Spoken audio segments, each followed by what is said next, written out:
नमस्कार दोस्तों, आप लोगों का स्वागत है हमारे इस YouTube channel Rinkesh psychology facts में। अगर वीडियो अच्छी लगे तो वीडियो को लाइक शेयर, चैनल पर आप नए हो तो चैनल को सब्सक्राइब जरूर करें और कमेंट बॉक्स में जाकर हर हर महादेव जय बागेश्वर धाम सरकार जरूर लिखें। 8 जुलाई 2024 को पड़ रही है सोमवार तृतीया तिथि। दोस्तों, यह जो सोमवार है आषाढ़ महीने में पड़ने वाला सबसे बड़ा सोमवार है, क्योंकि यह गुप्त नवरात्रि के दिनों में पड़ रहा है, जिसका बहुत ही बड़ा और विशेष महत्व होता है। और ऐसा दिन पूरे साल में सिर्फ एक ही बार आता है। और दोस्तों, आप सभी लोग जानते हो कि सोमवार का अगर सबसे बड़ा कोई उपाय है तो वो 108 चावल के दाने वाला उपाय है। तो दोस्तों, इस सोमवार की तृतीया तिथि के दिन आप लोगों को इस 108 चावल के दाने वाले उपाय को जरूर करना है। बहुत सारे लोग होंगे जिन लोगों ने इस उपाय को न किया हो, मतलब पूरा महीना निकल गया आषाढ़ महीने का, उन्होंने किसी भी दिन इस 108 चावल के दाने वाले उपाय को न किया हो।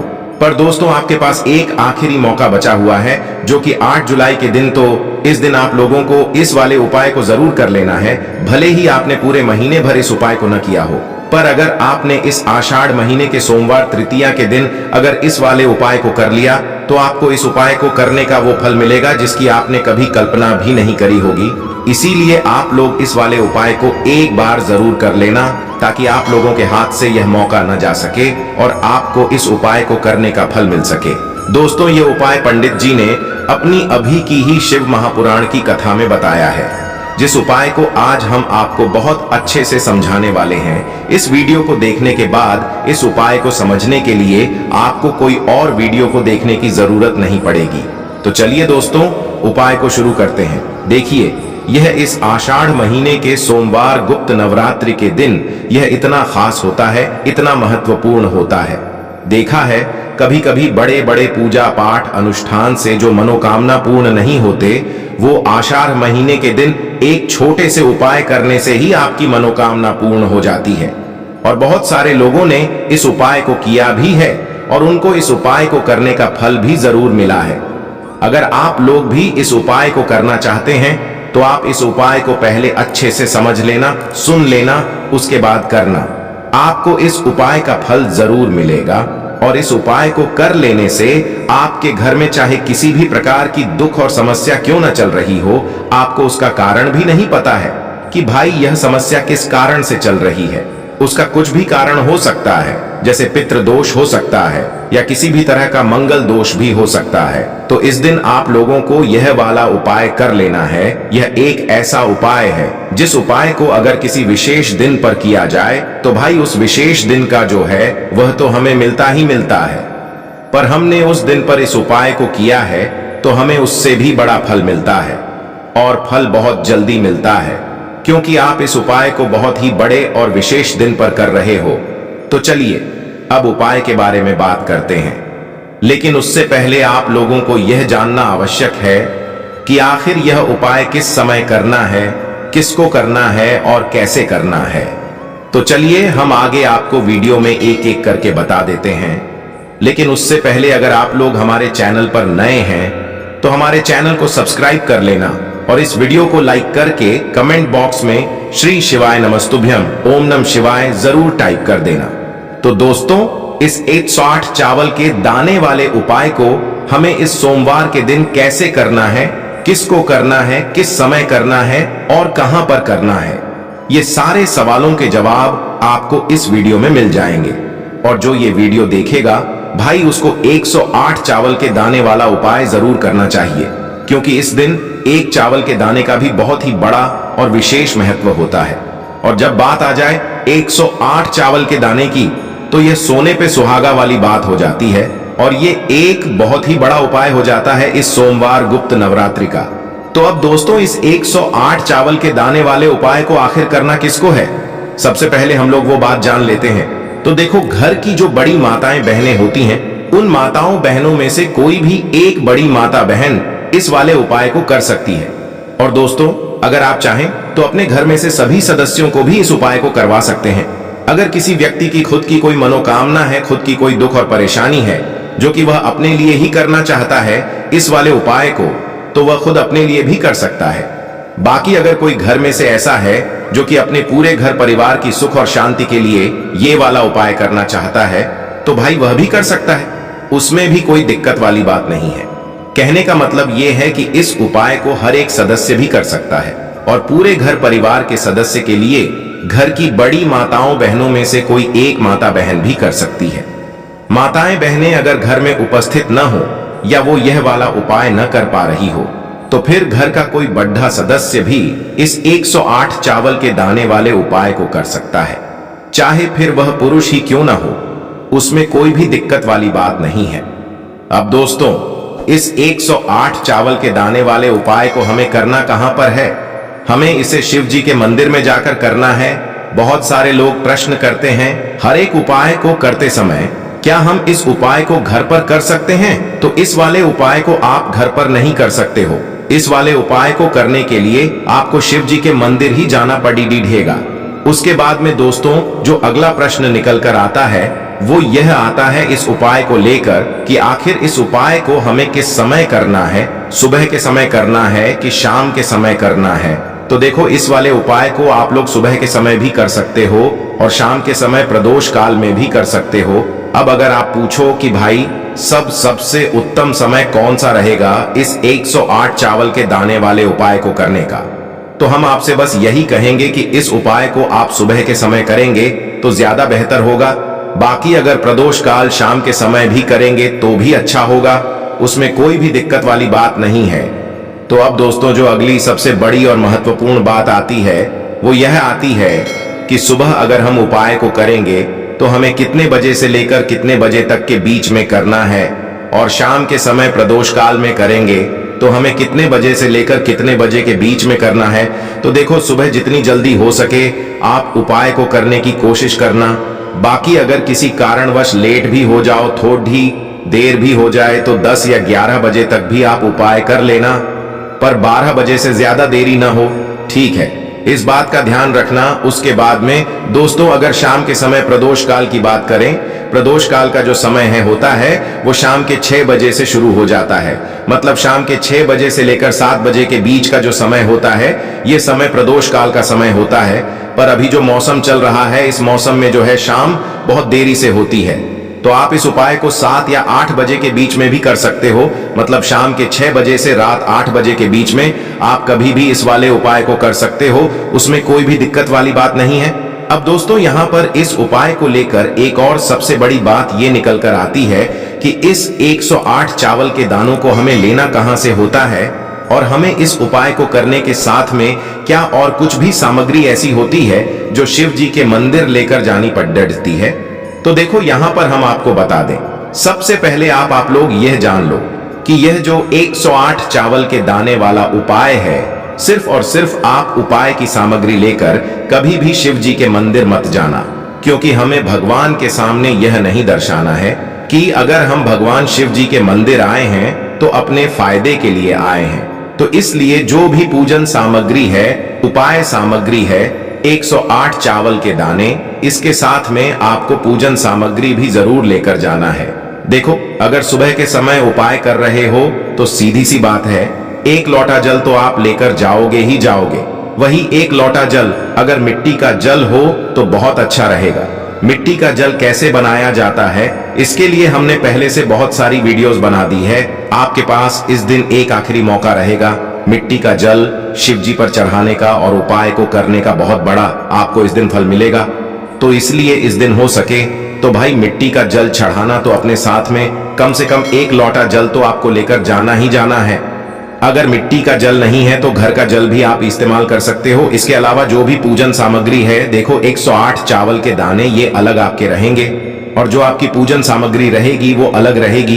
पूजन सामग्री में आप जो भी चीज लेकर जाना चाहे वो लेकर जा सकते हैं, उसमें कोई भी दिक्कत वाली बात नहीं है। वहीं अगर हम बात करें शाम के समय की, तो शाम के समय शिव जी पर जल नहीं चढ़ता है, इसीलिए शाम के समय आप लोग एक दीपक तैयार कर लें, जो कि गोलबत्ती का आटे का शुद्ध देसी गाय का घी का होगा, है ना? इस बात का आप लोगों को ध्यान रखना है, और इस दीपक को आपको घर से जलाकर नहीं लेकर जाना है, भगवान शिव जी के मंदिर में जाकर ही जलाना है। इस बात का भी आप लोगों को ध्यान रखना है। अब दोस्तों, यहां पर हमें इस बात को समझना है कि यह 108 चावल के दाने हमें लेना कहां से है। क्या हमें दुकान से लेकर आना है? या हमें अपने घर से लेना है या कहां से लेकर आना है और कौन से चावल लेना है, क्योंकि चावल भी बहुत प्रकार के होते हैं। तो देखो, इन सभी सवालों के जवाब आप लोग एक बात में सुन लो कि भाई ये जो उपाय है, इस उपाय में आपको ये नहीं देखना है कि भाई कौन से चावल है कौन से चावल नहीं है। बस जो भी चावल ले रहे हो वो चावल का दाना सबूत होना चाहिए, मतलब साबुत होना चाहिए, टूटा हुआ नहीं होना चाहिए, कटा पिटा नहीं होना चाहिए। ये बात आपको ध्यान रखना है। बाकी आपका चावल बासमती हो या सादा चावल हो या कोई सा भी चावल हो, उसमें कोई भी दिक्कत वाली बात नहीं है। तो सीधी सी बात है कि आपके घर के रसोई घर में जहां पर आप भोजन बनाते हो, वहां पर जो भी चावल आपके उपस्थित हो, उन चावलों में से अपनी एक कटोरी भर लेना या एक मुट्ठी चावल अलग से निकाल कर रख लेना, क्योंकि हम 108 चावल ही यहाँ पर इस उपाय में लेने वाले हैं। तो हमें यह चावल के दाने गिनकर निकालने पड़ेंगे। इस बात का आप लोगों को ध्यान रखना है। तो अपने उस चावल की कटोरी में से या चावल में से 108 ऐसे चावल के दाने आप लोग निकाल लो जो कि टूटे हुए न हो, कटे पिटे न हो, जिनमें कोई दाग न लगा हुआ हो, है ना। अच्छे साबुत चावल के दाने 108 दाने आप लोग निकाल कर रख लो और इन्हें किसी भी एक कागज की पुड़िया में या किसी एक छोटी सी कटोरी में आप लोग रख लो, ताकि यह सुरक्षित रहे, आपके एक भी चावल का दाना इधर उधर न हो और आपका उपाय भी पूरा अच्छे से हो जाए। तो भाई जैसे ही आपका उपाय की जो सामग्री है 108 चावल के दाने ये तैयार हो जाते हैं, उसके बाद मैं आपको जो भी अपनी पूजन सामग्री है, सुबह के समय कर रहे हो तो एक लोटा जल या पूजन सामग्री जो लेकर जाना चाहो उसकी भी तैयारी कर लेना, और शाम के समय जा रहे हो तो भाई अपना जो दीपक है उसे तैयार कर लेना, ठीक है। और उपाय को करते समय शुद्धता का विशेष रूप से ध्यान रखना, ठीक है। सुबह सुबह स्नान करने के बाद ही उपाय को करने की आप लोग तैयारी करना। उसके बाद अगर शाम के समय की बात करें तो शाम के समय आपको स्नान करने की जरूरत नहीं है, पर शुद्धता का ध्यान रखना है। आपको स्नान तो नहीं करेंगे, आप हाथ मुंह धोकर भी इस वाले उपाय को शाम के समय प्रदोष काल में कर सकते हैं। इसमें कोई दिक्कत वाली बात नहीं है। तो आप अपने उपाय की पूरी सामग्री तैयार करके आपके पास ही में जो आपका शिव मंदिर हो वहां पर पहुंच जाइए। सबसे पहले शिव मंदिर में जाकर आप लोगों को उपाय नहीं करना है, पहले भगवान के दर्शन करना है, भगवान से आशीर्वाद प्राप्त करना है। फिर शिव जी की शिवलिंग के पास में आना है। शिवलिंग के पास में आने के बाद आप जो पूजन सामग्री लेकर आए हुए हैं, जैसे कि सुबह गए हुए होंगे तो एक लोटा जल और जो भी पूजन सामग्री लेकर आए हैं आप उनसे भगवान शिव जी की पूजन कीजिए। सबसे पहले तो एक लोटा जल ही चढ़ेगा, उसके बाद में आपकी पूजन सामग्री चढ़ेगी। उसके बाद में अगर दोस्तों शाम के समय अगर आप इस उपाय को कर रहे हो तो अपने साथ में कम से कम एक जो दीपक है गोल बाती का जो आप अपने साथ में लेकर गए हो, उस दीपक को मंदिर में जाकर अपनी माचिस से जलाना है और उस दीपक को शिवलिंग के पास में रखना है, ठीक है। इस दीपक को रखने के बाद ही आप लोगों को अपना ये वाला उपाय शुरू करना है और दीपक को ज्यादा पास में मत रखना। वैसे भी गर्मी पड़ रही है, भगवान शिव जी को आंच नहीं लगनी चाहिए, है ना।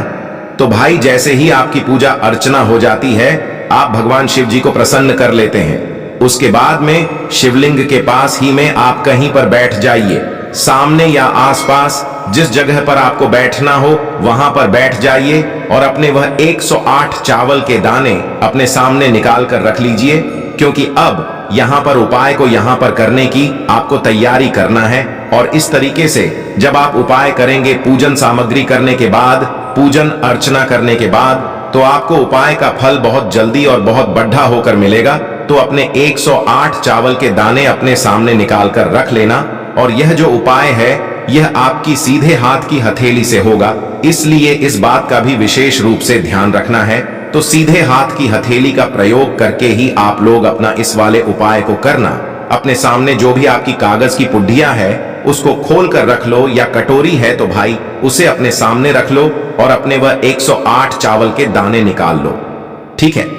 उसके बाद में दोस्तों अब आपको क्या करना है कि शिवलिंग आपके सामने होगी तो आपने वह 108 चावल के दाने एक एक करके आपको शिव जी के शिवलिंग के ऊपर चढ़ाना है।